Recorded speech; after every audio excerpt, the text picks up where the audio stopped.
지난주에 우리 성전 이전 감사 예배를 주님 앞에 올려드렸습니다.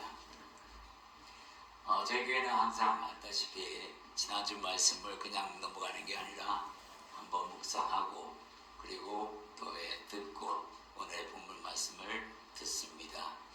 지난 한 주 동안에 우리 목사님께서 주신 말씀이 잘 되고 튼튼한 교회로 성장하자라는 신대원 원장님께서 주셨어요. 하나님께서 그분을 통해서 사도행전 5장 42절 말씀을 우리가 암송하기로 했는데, 우리 모르시면 주보를 활용하고 또 주보를 모르시면 다른 사람이 암송하는 걸 들으시고 묵상하시기 바랍니다.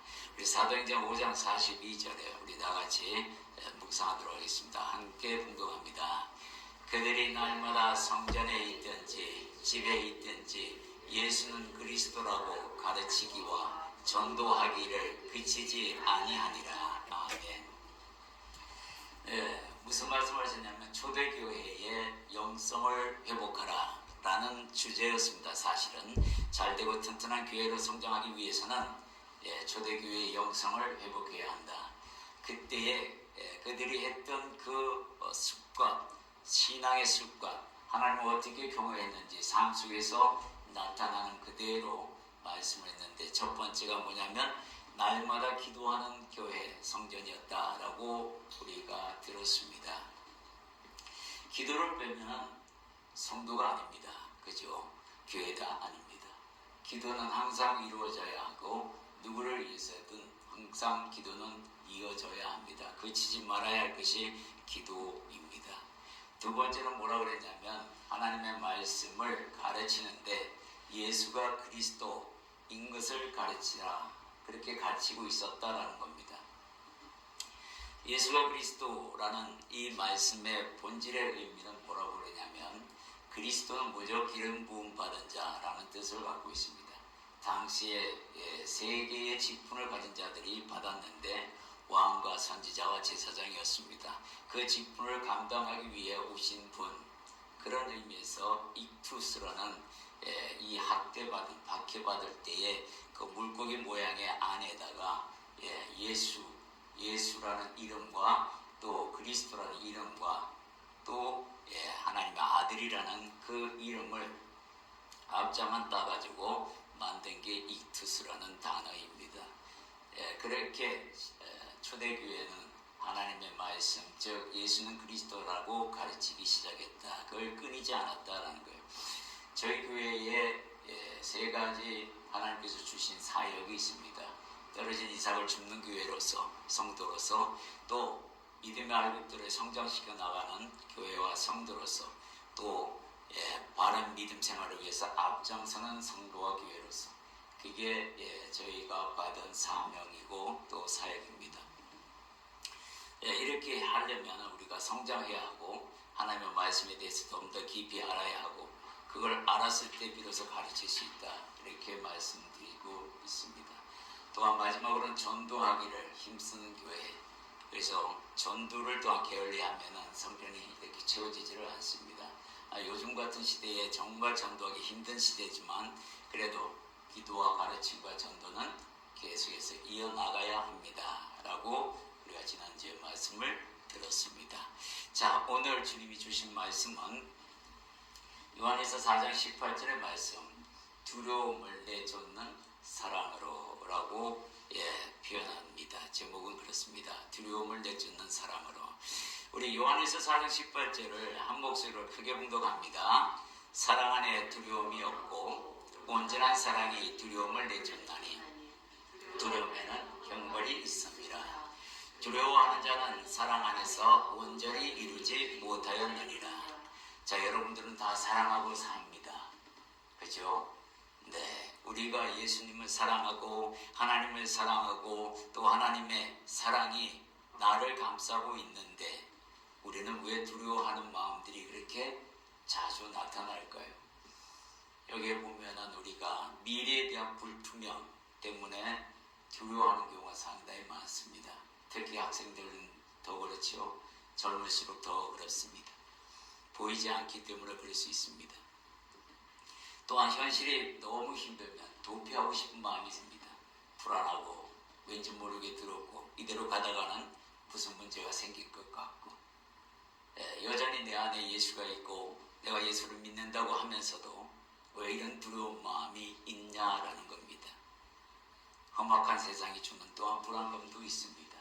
뉴스에서 미디어를 통해서 우리에게 공급하는 그런 소식들을 볼 때마다 악으로 치닫고 있는 이런 세태에 우리 아이들은 어떻게 살아야 하는가, 이런 모든 것들이 다 따지고 보면 비로소 하나님을 신뢰하지 못한 그런 부분에서도 출발하는 점이 없지 않아 있을 겁니다. 아니면 맡기지 못한 그런 사랑 때문인지도 모르겠습니다. 그러나 오늘 주님께서 뭐라고 분명히 요한사도를 통해서 말씀하냐면 사랑 안에는 두려움이 없다 라고 분명하게 말씀하고 있습니다. 네가 지금 사랑하고 있는 그 사랑 안에 두려움이 있는지를 보라 라는 얘기입니다. 만약에 두려움이 있다 그러면 그 사랑은 온전치 못하다, 이 이야기를 하고 계시는 겁니다. 하나님의 사랑이 두려움이 있을까요? 없을까요? 없죠. 없습니다. 그죠? 근데 그 사랑을 우리가 받았습니다. 그리고 그 사랑 안에 거하라고 합니다. 그러면 그 사랑 안에 거하는 우리들은 당연히 두려움이 없어야 한다라는 거예요.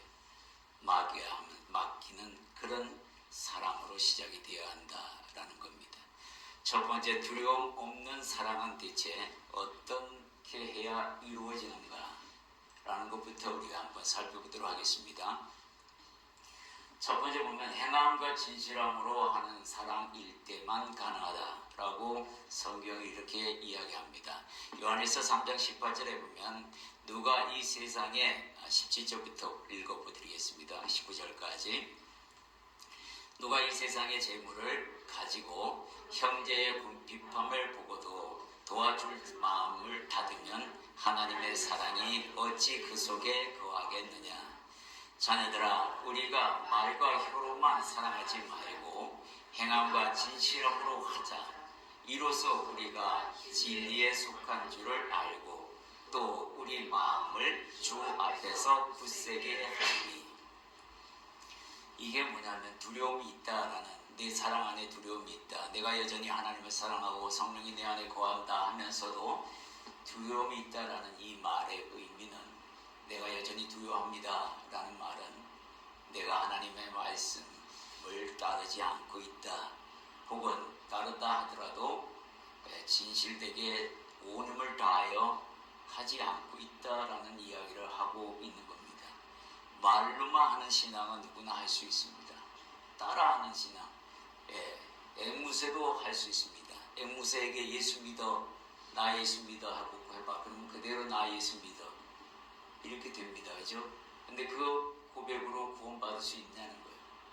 못 받습니다. 우리들은 착각합니다. 그게 믿음인 줄 압니다. 그거는 믿음이 아니죠.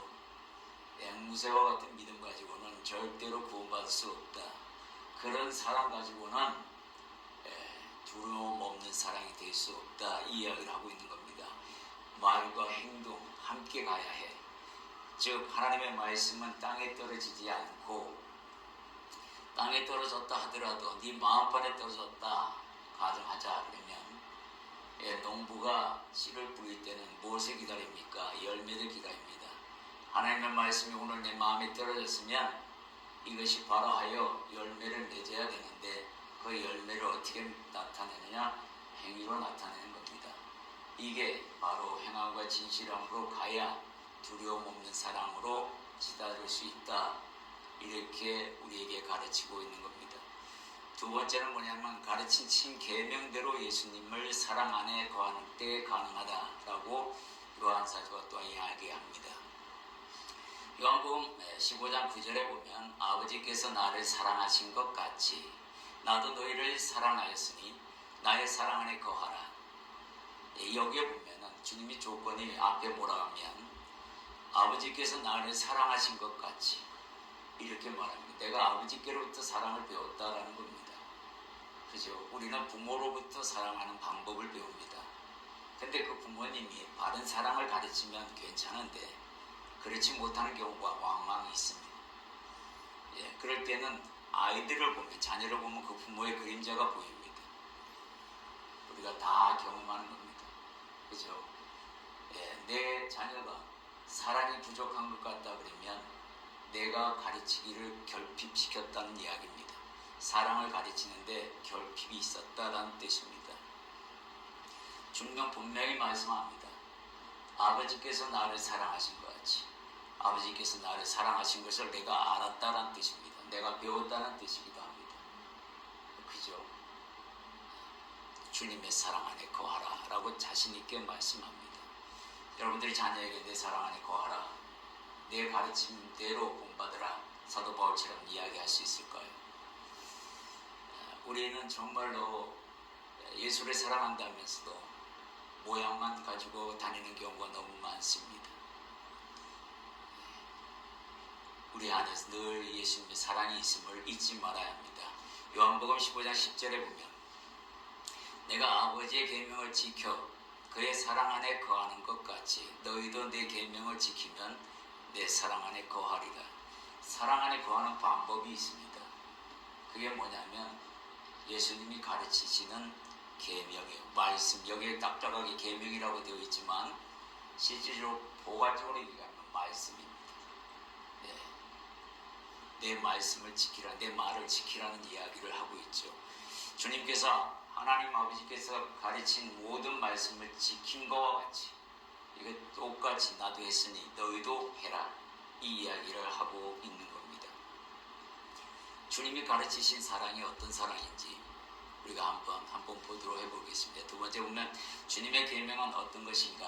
요한복음 13장 34절에 여러분들이 다 아는 내용입니다. 우리 한 목소리 공동합니다. 새 계명을 너희에게 주노니 서로 사랑하라. 내가 너희를 사랑한 것 같이 너희도 서로 사랑하라. 주님이 우리를 어떻게 사랑하셨어요? 십자가를 보면 여기 뒤에 십자가가 이렇게 불을 켜고 있습니다. 우리를 바라보고 있어요. 이 십자가가 곧 예수님의 사랑이고 하나님의 사랑입니다. 우리는 그렇게 배웠고 또 그 사랑이 그 십자가 안에 어떻게 담겨 있는지까지 다 압니다. 근데 정말 그 사랑을 실천하고 있는가? 이거는 한번 조명해 봐야 합니다. 그러면 주님께서 우리에게 어떤 사랑을 줬는지를 먼저 충분히 깨달아야 내가 그 사랑을 실천하고 있는지 아니면 그 사랑 안에 진짜 거하고 있는지를 알 수 있을 겁니다. 첫 번째 보면은 소망이 없는 자에게 소망을 주신 사랑입니다. 하나님 나라가 있다면 현실적인 사실로 입증하신 분이 하나님, 예수님입니다. 그죠? 하나님의 나라를 위해서 이 땅에 오셨습니다. 우리 눈에 안 보인다고 없다고 살아온 사람들이 꽤 많을 겁니다. 예수님이 와서 천국에 있다고 복음을 전하기 전에는 말입니다. 근데 우리 안에 이 복음이 있냐라는 겁니다. 예수님이 가르쳐 주신 하나님의 나라에 대한 소망이 분명히 있느냐라고 되짚어 봐야 합니다. 주님은 이것 때문에 오셨습니다. 야, 너희가 눈에 보이는 이 세계만 있는 것이 아니라 눈에 보이지 않는 그 세계가 있는데 네가 네 어미 뱃속에서 이 땅의 세계가 있는지 없는지 몰랐듯이 그렇게 살아가면 안 된다는 겁니다. 반드시 있다는 거예요. 이걸 가르치러 오셨다고 분명히 이야기합니다. 하나님의 나라에 대한 확신과 소망이 있는지, 그리고 그 사랑이 내 안에 있는지, 주님이 주신 그 소망의 사랑, 그것이 내게 있는지, 그리고 나는 그 소망이 있는 그 나라를 내 아이에게 아니면 내 주변 사람에게 전하고 있는지, 이걸 우리가 알아야 한다는 거예요. 사망에서 생명으로 옮겨진 사실을 알게 하셨다라는 거예요. 요한복음 5장 24절에 주님께서 이렇게 말씀하셨어요. 내가 진실로 진실로 너희에게 이르노니 내 말을 듣고 또 나 보내신 이를 믿는 자는 영생을 얻었고 심판에 이르지 아니하나니 사망에서 생명으로 옮겼느니라. 여러분들, 진짜로 우리가 사망에서 생명으로 옮겨진 그 사실을 내가 확실히 믿고 있는가? 심판에 이르지 않을 것을 진짜 믿는가? 제가 양육을 하다 보면 이런 부분에 있어서 아무도 믿음을 가지고 있는 사람을 못 봤습니다. 아무도 예 라고 대답한 사람 없습니다. 그만큼 모르고 산다는 겁니다. 심판이 우리를 피해간다고요. 그 이유조차도 모르니 그 형벌 속에 사는 것과 똑같은 거 아닙니까? 두려움을 가질 수밖에 없는 거잖아요. 심판은 언제 가을지 모르는데 두려운 마음이 있을 수밖에. 그런 마음들이 늘 자리 잡고 산다라는 거예요. 그러니 형통하리라는 그 형통의 말이 자꾸만 의외로 들리고 나랑 사랑관이 없는 것으로 그렇게 들린다라는 겁니다. 주님께서 우리에게 생명을 주신 사랑이기에 두려움이 없다라고 분명히 말씀합니다. 이것이 바로 첫 번째 보면 하나님의 말씀을 듣고 깨달을 수 있기에 도우신다라는 거예요. 이 하나님의 말씀, 우리가 여러분들이 지금 저를 통해서 하나님의 말씀을 듣습니다. 이걸 깨닫게 하는데 돕는 그런 사랑을 주신다는 거예요. 여러분들이 자녀를 키웁니다. 자녀를 교육할 때 어떤 사랑을 합니까? 야, 내가 세상을 너보다 먼저 살아보니 이런 일들이 생기더라. 이런 일들이 있을 때는 이렇게 하거라. 아니면 그보다도 내가 이런 일이 있을 때 하나님께 무릎 꿇고 기도하였더니 하나님은 이렇게 응답하시더라. 이렇게 깨닫게 해주는 그런 지혜를 공급하는 사랑이 되어야 한다는 겁니다. 반복하는 게 아닙니다. 그죠? 이게 바로 생명을 주는 사랑이라는 거예요.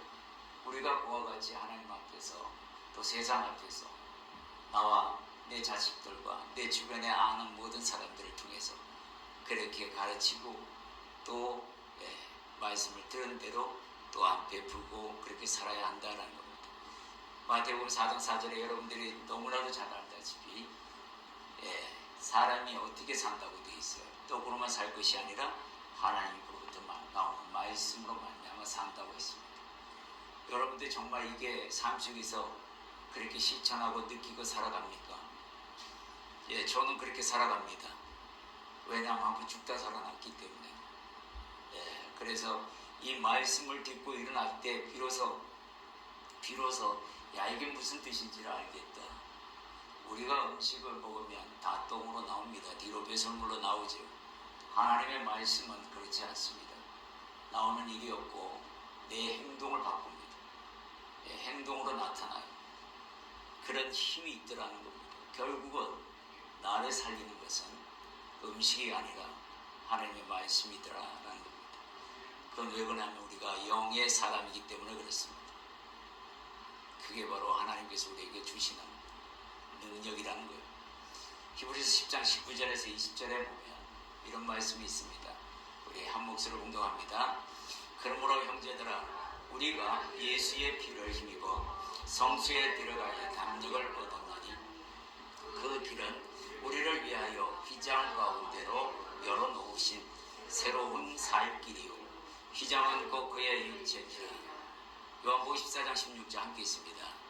예수께서 이르시되 내가 곧 길이요 진리요 생명이니 나는 말미암지 않고는 아버지께로. 이 말씀은 생명이 이 안에 있다는 얘기입니다. 먹는데 그렇게 애쓰지 말라는 얘기도 같이 하는 겁니다. 네가 정말로 신경 쓰고 먹어야 할 것은 하나님의 말씀이다. 이게 먼저 선행되어야 한다라고.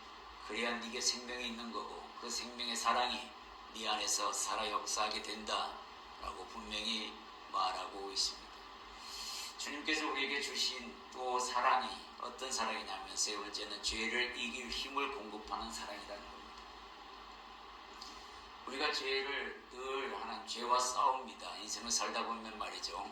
죄와 싸울 수밖에 없는 상황입니다.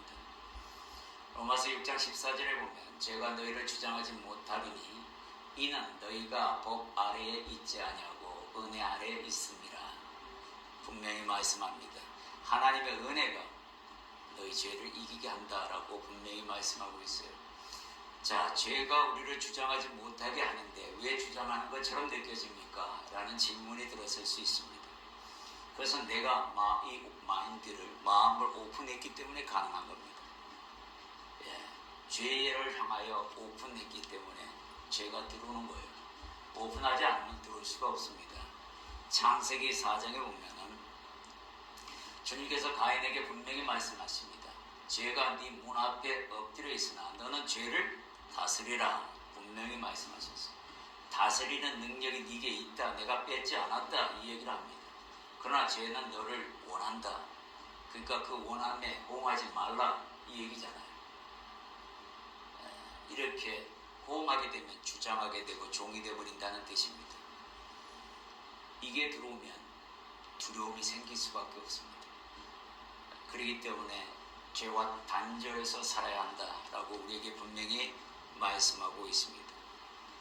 네 번째는 정말로 가장 큰 사랑인데요. 하나님께 영광이 되는 사랑입니다. 이 사랑 때문에 우리가 구원을 받고 하나님 앞에서 자녀라는 소리를 듣게 됩니다. 이 사랑, 이건 절대로 잊어서는 안 되는 사랑입니다. 요한복음 13장 31절에 보면 그가 나간 후에 예수께서 이르시되 지금 인자가 영광을 받았고 하나님도 인자로 말미암아 영광을 받으셨도다. 예수님께서 이렇게 말씀하신 것처럼 우리에게 똑같이 적용하십니다. 나도 너를 통하여 영광을 받고 싶다. 하나님의 영광이 되는 사랑이 내 안에 있음으로 말미암아, 여러분 안에 있음으로 말미암아 그 사랑으로 영광이 다시 하나님께 돌려가는, 이게 바로 기브의 계획처럼 이루어져야 한다라고 이야기합니다. 여러분 삶을 한번 조명해 보십시오. 정말로 그런 삶을 살고 있는가? 내가 정말 지금 하나님의 영광을 돌리는 삶이 맞는가? 이거 알아봐야 하는 겁니다. 맞습니다. 전 그렇게 하고 있습니다. 라는 고백이 사실상 나와야 합니다. 최선을 다하고 있습니다. 주님 다 아시잖아요. 나의 부족함을 주께서 아시기에 지금도 도우시기에 그 사랑이 내 안에서 용수 좀 짓습니다. 이렇게 말씀할 수 있어야 하는 겁니다. 다음은 온전한 사랑은 두려움을 내쫓게 한다 라고 분명히 말씀을 통해서 우리에게 이야기합니다. 우리 요한복음 14장 16절에서 17절 말씀을 한 몫으로 공부합니다. 내가 아버지께 구하겠으니 그가 또 다른 보혜사를 너희에게 주사 영원토록 너희와 함께 있게 하리니 그는 진리의 영이라. 세상은 너희 그를 받지 못하나 이는 그를 보지도 못하고 알지도 못함이라. 그러나 너희는 그를 아나니 그는 너희와 함께 거하시며 또 너희 속에 계시겠습니다. 자, 여기에 보면 이제 다음 주에 제가 설교 준비를 하는데 주님께서 거듭남과 인치심에 대하여 설교를 준비시키고 있는데요. 3주 전부터 계속 이걸 하고 있는데 준비하고 있습니다. 여러분들, 여러분 안에 성령이 계신다는 것을 여기서 한 사람 한 사람씩 물으면 아멘 아멘 아멘 다 대답하실 겁니다. 그러면 이 인치심이 사라질 수 있는가라고 물으면 고민합니다. 잘 모르겠는데요. 이렇게 될 겁니다. 그죠? 네. 그리고 자기 안에 성령님이 계시는지조차도 모르는 분도 있을 겁니다. 살아있는 믿음을 요구합니다. 성경은 분명히 말씀합니다. 살아있는 믿음. 앵무새와 같은 믿음이 아니라 살아있는 믿음을 요구하는 건 분명히 여러분들도 압니다. 그러면 하나님께서 인치셨다. 그 말은 성령으로 보증하셨다라는 뜻입니다. 그러니까 성령으로 인치셨다는 뜻이에요. 성령으로 인쳤다는 얘기는 성령이 내 안에 내주시키셨다고 말씀하는 겁니다. 한번 인침을 받은 자는 결단코 버림받지 않습니다. 이게 특징이에요. 절대로 버림받지 않습니다. 그리고 그 사람은 어떤 경우에도 예수를 부인하지 않습니다. 그런데 그걸 어떻게 아느냐? 가룟 유다와 베드로 때문에 알 수 있습니다. 서로 상반되는, 똑같이 배신했다가 결과는 다르게 나타납니다. 이게 인침이 있느냐 없느냐가 결과로 말해줍니다. 그런데 무서운 건 뭐냐면 가룟 유다도 예수의 이름으로 귀신을 물리치고 병을 고쳤다는 게 이게 아이러니한 일입니다. 성령이 그 안에 없었음에도 불구하고 그 일이 이루어졌다는 거예요. 그러니까 어떻게 돼요? 굉장히 무서운 말이죠. 나를 혼돈시키는 일입니다. 여러분의 믿음을 혼돈시킵니다. 나는 귀신도 내쫓고 가난한 자도 돕지는 않았는지 도왔는지는 모르겠으나 하나님께서는 분명히 말씀합니다. 돕지 않았다고. 너는 행위로만 권능만 행했지 너를 위해서. 이렇게 말씀하는 게 여러 군데서 보게 됩니다. 여러분 한 사람 한 사람이 정말 살아있는 믿음이 되어야 돼요. 그래야 인침이 확증되는 것을 볼 수 있게 되는 겁니다. 그것에 대하여 다음 주에 한번 아주 리얼하게 여러분에게 준비하신 그 말씀, 주신 말씀 가지고 아주 자세히 설명해 드리겠습니다. 두려움에는 형벌이 있다라고 합니다. 여러분 안에 두려움이 있다라는 얘기는 내가 심판을 받을까 하는 그런 두려움 때문에 두려워하는 겁니다. 그러면 그건 형벌과 이어진 겁니다. 아직도 내 안에 죄가 해결되었다라는 믿음이 없다는 얘기예요. 이게 굉장히 무서운 말입니다. 창세기 3장 10절에 보면 이르되 내가 동산에서 하나님의 소리를 듣고 내가 벗었으므로 두려워하여 숨었나이다. 여러분 아담이 뭘 입고 있었기에 벗은 걸 알았어요? 여러분들은 어떤 생각을 합니까? 여러분 아담과 하와가 옷을 입고 있었어요? 안 입고 있었어요? 처음부터 우리는 안 입고 있었는데 이 사람이 대체 뭘 입었길래 벗은 것을 알고 두려워하여 라는 말을 했을까? 이게 이런 뜻입니다. 하나님께서 짓는 이 흙으로 아담과 하와를 빚습니다. 그죠? 빚어서 코에다 생기를 불어넣어서 생명이 되었다고 합니다. 여기가 키워드입니다. 생명이 되었다. 살아있는 영이 되었다는 의미인데 육체를 가졌지만 살아있는 영이 됐다는 얘기는 하나님의 영광의 옷을 입었다는 뜻입니다. 그런데 내가 이 아담이 죄를 딱 짓고 났더니 그 하나님의 입혀주신 영광의 옷이 사라져버렸다는 뜻입니다. 벗었다. 그때서야 무서워서 두려워서 하나님을 피하게 되는 겁니다. 우리는 이와 같이 하나님이 주신 성령의 옷을 내 영이 입고 있습니다. 이걸 알아야 해요. 그러면 죄를 지우면 자주 지우면 어떻게 됩니까? 문제가 생긴다는 이야기를 하고 있는 겁니다.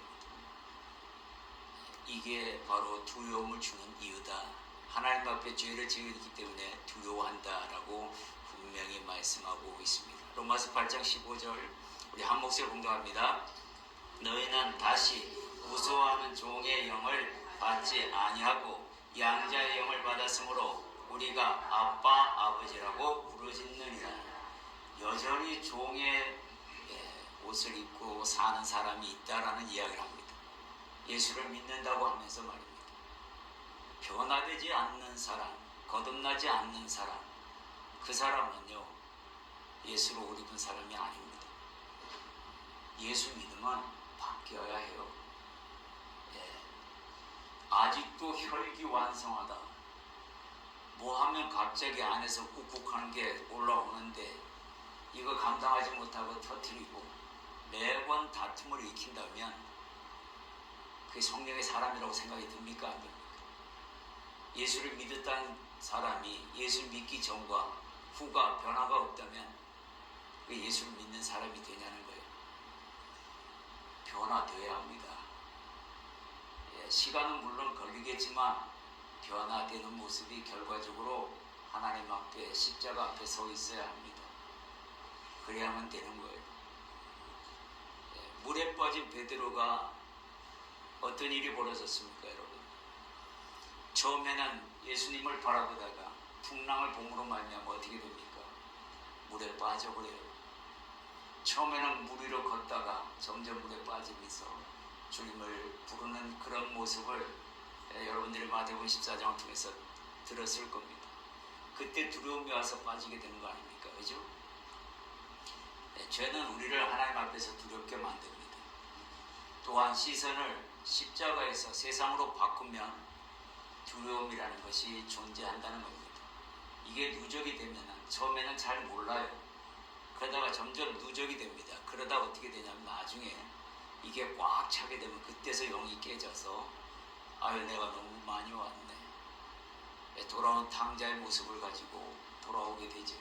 그렇게 하면 다행인데 돌아와서도 잠시 생수를 마시고 다시 뒤안길로 숨는 사람들도 있습니다. 그거 안 되는 거예요. 그건 변화가 됐다고 할 수 없는 겁니다. 그건 거듭남이 된 게 아닙니다. 변화가 돼야 돼요. 하나님의 사랑은 변화시킵니다. 내 사랑이 변화가 안 되고 있는 거죠. 여전히 세상이 좋다고 말하고 있는 거잖아요. 두려워하는 자는 온전한 사랑을 이루지 못했다라고 분명히 말을 합니다.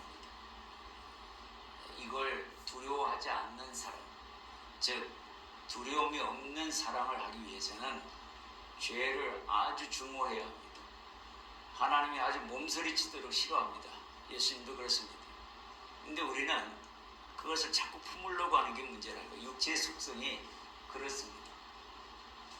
우리가 말라기 2장 3절에 보면 이게 성경 구약에서 마지막 성경인데 여기에 보면 이런 말씀이 있어요. 아주 무서운 말씀이 있습니다. 함께 있습니다. 보라 내가 너희의 자손을 꾸짖을 것이요 또 곧 너희 절기의 희생의 똥을 너희 얼굴에 바를 것이라 너희가 그것과 함께 제하여 버리리라. 이 똥으로 비유하고 있습니다. 이게 죄가 다 똥이에요. 근데 우리는 그걸 좋다고 몸에 바르려고 한다는 게 문제죠. 하나님은 그거를 보시면 반드시 치웁니다. 그거와 함께 천국에 갈 수 없다 이야기합니다. 그거 어떻게 해야 돼? 우리는 날마다 회개해야 하는 겁니다. 그리고 내 인생을 바르게 바꿔놔야 합니다. 말씀 안으로. 그게 우리가 해야 할 일입니다. 주님은 분명히 말씀합니다. 온전한 사랑을 이루라. 우리에게 분명히 요청합니다. 너의 영을 깨끗하게 하라 라고 말씀하고 당부합니다. 예수님이 가르친 말씀 안에만 있어야 됩니다. 그럴 때 비로소 우리는 영이 깨끗해집니다. 그렇지 않으면 늘 힘들게 됩니다. 우리가 스스로 힘든 인생을 만들어가고 있다는 겁니다. 누가 만들어주는 게 아니잖아요. 마가복음 9장 7절을 봅니다. 마침 구름이 와서 그들을 덮으며 구름 속에서 소리가 나되 이는 내 사랑하는 아들이요 너희는 그의 말을 들으라 하시는지라. 예수님의 말을 들으라고 분명히 하나님께서 선포하셨어요. 직접. 그러니 예수님께서 가르치신 말씀을 들어야죠. 그리고 그분이 세우신 사도들도 그분의 말씀을 듣고 배운 대로 우리에게 가르치니 들어야죠. 그래야 하는 겁니다. 예수님께 순종할 때 비로소 두려움 없는 사랑으로 바뀌는 겁니다. 베드로전서 1장 22절 우리가 함께 한 목소리로 공독합니다. 너희가 진리를 순종함으로 너희 영혼을 깨끗하게 하여 거짓이 없이 형제를 사랑하기를 이르렀으니 마음으로 뜨겁게 서로 사랑하라. 사랑, 온전한 사랑은 말이죠. 형제를 사랑하는 걸로 판단하시겠다는 뜻도 포함이 되어 있습니다. 형제를 비방하거나 형제를 욕하거나 형제를 미워하는 자는 성령이 그 안에 없다라고 분명히 이야기합니다.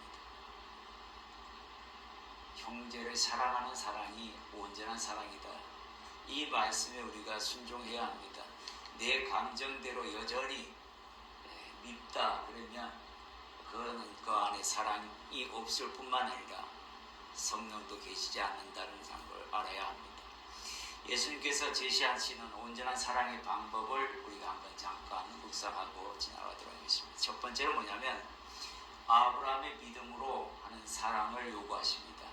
창세기에 보면 창세기 15장 6절에 보면 아브라함이 여호와를 믿으니 여호와께서 이를 그의 의로 여기시고 라는 말씀을 합니다. 우리는 하나님을 믿고 예수님을 믿고 그분의 가르침을 믿고 성령이 함께 하심을 다 믿습니다. 근데 아브라함 때에는 모세의 율법도 오지 아니하였고 성령님도 직접 이 세계에 오시지 않은 상태에서 하나님과의 관계가 온전했다고 말씀합니다. 대체 이분의 믿음은 어떤 믿음이기 때문에 이런 일을 할까요? 이런 믿음으로 이런 의를 인정받을 수 있을까요? 바로 아브라함은 그의 사랑으로 하나님 앞에 섰던 겁니다. 하나님께 향한 그 사랑이 믿음이 되고 그 믿음이 곧 그 사랑이 되고 그것이 곧 칭의로 일어났다라고 얘기하니 장차 주실 모세의 율법 안에는 아브라함의 그 사랑과 믿음이 함께 있다라는 것을 배우게 됩니다. 아브라함의 믿음과 사랑을 본받으면 모세의 율법은 자동으로 이루어지는 겁니다. 두 번째는 말씀을 지키는 사랑이다라는 겁니다. 말씀, 계속해서 제가 지금 말씀 이야기합니다. 말씀을 지키십시오. 말씀을 지키십시오. 말씀을 지키십시오. 신명기 6장 25절 함께 있습니다. 우리가 그 명령하신 대로 이 모든 명령을 우리 하나님 여호와 앞에서 삼가 지키면 그것이 곧 우리의 의로움이니라 할지니라. 두려움을 다 내쫓는 사람은 바로 하나님의 말씀을 지키는 겁니다. 서로 사랑하라면 구별하지 말고 사랑해야 합니다. 구별하는 사람은 악인들도 그렇게 합니다. 악인들도 자기 친족을 사랑합니다. 자기 부모나 형제나 자식은 사랑하지 않겠어요? 그들만 사랑한다 그러면 뭐가 다른 점이 있습니까? 예수님은 다 사랑하라고 이야기하는데 말입니다. 여전히 제 가운데 있는 사랑이라면 그 사랑 안에는 반드시 두려움이 있다라는 겁니다. 세 번째는 가장 귀한 것도 아끼지 않는 사랑을 말씀합니다. 야고보서 2장 21절 22절에 보면 우리 조상 아브라함이 그 아들 이삭을 제단에 바칠 때에 행함으로 의롭다 하심을 받은 것이 아니냐. 네가 보거니와 믿음이 그의 행함과 함께 일하고 행함으로 믿음이 온전하게 되었느니라. 계속해서 사랑과 믿음과 행함이 하나의 연결되어 있다라는 것을 계속해서 우리에게 가르치시고 있다라는 것을 보게 됩니다. 예수를 통해서 하나님의 사랑이 왔습니다. 그리고 그 사랑은 두려움 없는 사랑으로 존재합니다. 그리고 내가 하나님을 사랑하는 그 사랑도 두려움 없는 사랑이 되어야 합니다. 하나님 앞에 두려움 없는 사랑. 두려움이 있으니까 어디로 갑니까? 예수를 믿고도 점쟁이를 찾아가는 일이 일어나지 않아요. 그렇죠? 이게 말이 되는 소리입니까? 하나님 앞에 무릎 꿇고 찾을 생각은 안 하고 엉뚱한 데 가서 그 불안을 해소하려고 하는 그런 속성들은 버려야 합니다. 정리해드립니다. 두려움을 쫓는 사랑으로 우리가 요한에서의 말씀을 가지고 우리가 들었습니다. 내게 정말 두려움 없는 사랑이 있는가? 진짜 그 사랑으로 내가 사랑하고 있는가? 한번 살펴보는 시간을 가졌습니다. 정말 행함과 진실함으로 하고 있는 사랑인가? 아니면 주님이 가르치시는 그 가르친 계명대로 또한 살아가고 있는가? 우리가 또한 들었습니다. 주님의 계명 어떤 걸로 왔습니까? 서로 사랑하라 라고 분명히 말씀하셨고 그 사랑 안에는 소망이 없는 자에게 소망을 주는 사랑이었고 생명을 주신 사랑이었고 하나님의 말씀을 듣고 깨달을 수 있도록 그렇게 돕는 사랑이었다는 우리가 자녀들에게 그와 같은 사랑을 똑같이 베풀어야 한다는 겁니다. 죄를 이길 힘을 공급하시는 사랑을 주셨고 하나님께 영광이 되는 사랑을 주셨습니다. 내 사랑이 과연 그런 것인가 한번 살펴보았습니다. 온전한 사랑은 두려움을 쫓게 한다라고 했습니다.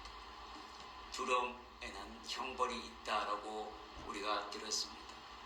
두려워하는 이유가 뭡니까? 하나님의 자녀의 신분이 아닌 여전히 죄의 종의 신분으로 살아가고 있는 그 모습이 있기 때문에 우리가 두려워하고 있다라는 겁니다. 물에 빠진 베드로도 십자가이신 예수님을 바라보다가 풍랑을 바라봄으로 말미암아 예수님은 사라지고 큰 풍랑만 자기 생명을 해할 것 같으니 두려울 수밖에 없는 거 아닙니까? 두려워하는 자는 온전한 사랑을 이루지 못하였다라고 다시 한번 말씀할 수 있습니다. 죄와 연결되어 있는지 살펴보아야 합니다. 온전한 사랑을 이루라고 분명히 말씀하시고 죄가 너를 주장하지 못하도록 네가 단속하라라고 분명히 말씀하셨고, 온전한 사랑을 위해서는 너의 영이 깨끗하게 될 수 있도록 하나님의 말씀 안에 거하라고 말씀도 들었습니다.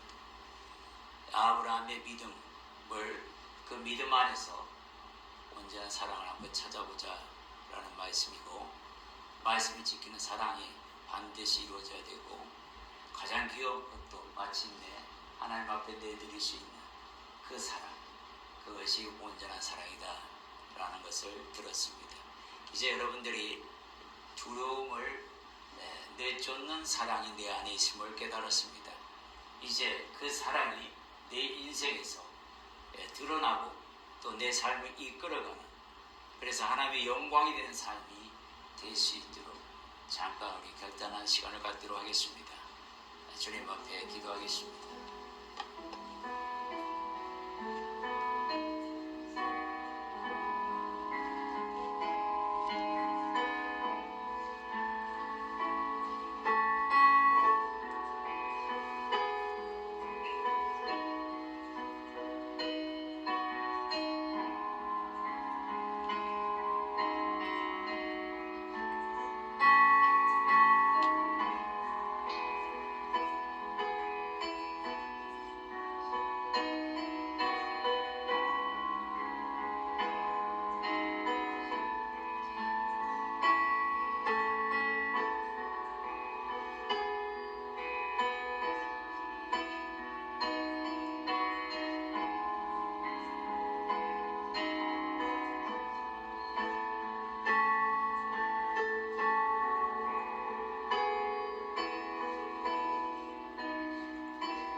할렐루야. 주님, 두려움을 내쫓는 사랑으로 라는 말씀을 주셨습니다. 사랑 안에 두려움이 없고 온전한 사랑이 두려움을 내쫓는다 말씀하셨습니다. 아직도 이 사랑 안에 거하지 못하고 있느냐 라는 물음도 오늘 받았습니다. 여전히 두려운 마음이 있다 그러면 형벌이 네 안에 있음을 깨닫게 하시고, 그 형벌이 마침내 하나님이 주신 그 사랑으로 말미암아 사라졌음을 깨닫게 하시고, 그리하여 두려움 없는 그 사랑으로 온전하게 하라 하신 그 말씀 오늘 마음에 듭니다. 주님, 죄는 우리를 두렵게 하는 씨앗입니다. 성령은 우리를 형통하게 하시는 씨앗입니다. 말씀 안에 거하라 하셨습니다. 내 사랑 안에 거하기 위해서, 주님의 사랑 안에 거하기 위해서는 주님의 말씀 안에 거해야 한다는 말씀을 우리가 함께 들었나이다. 이제 주의 말씀을 내 마음판에 새겨보겠나이다.